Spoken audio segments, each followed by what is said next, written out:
हे 1 वाटी वाढलेले झिंगे आहे, हे आपण आता एका ताटात टाकून घेऊया आणि याला एकदम असं निवडून घेऊ।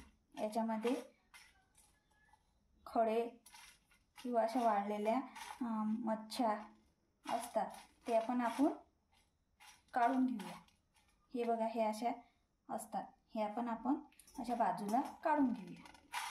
याला कुठं सुकट पण म्हणतात, काही भागात वेगवेगळे नाव असतात। बघा, आपले आता स्वच्छ निवडून झालेले आहे। हे बघा, याच्यामध्ये असा कचरा निघलेला आहे। आता आपले हे निवडून झालेले झिंगे आपण गॅसवर तवा गरम करून घेतलेला आहे, त्याच्यावर टाकून भाजून घेऊ। याच्यावर तेल टाकायचं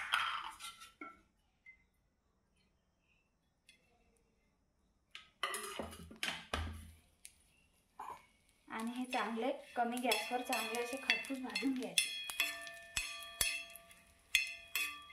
हे भाजून घेतल्याने याची चटणी बनवली तर छान लागते आणि बिगर भाजून घेतलेच चटणी बनवल्यास याचा असा वास येते। आता हे आपले वाढलेले झिंगे छान असे भाजून झालेले आहे, याचा रंग पण बदललेला आहे। आता आपण गॅस बंद करून एका परातात काढून घेऊ।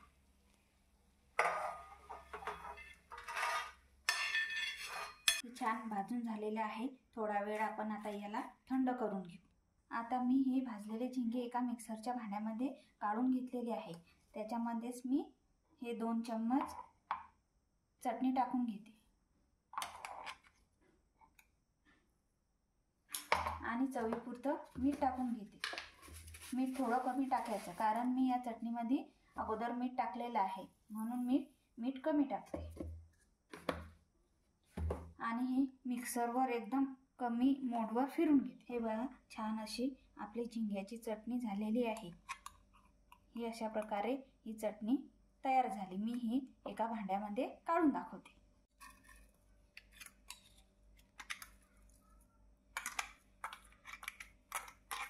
अशा प्रकारे आपली ही चटणी तयार झालेली आहे। ही चटणी भाकर सोबत खायला खूपच छान लागते आणि 15-20 दिवस सहज टिकते। आजची ही रेसिपी आवडल्यास लाईक, शेअर व सबस्क्राईब करा। धन्यवाद।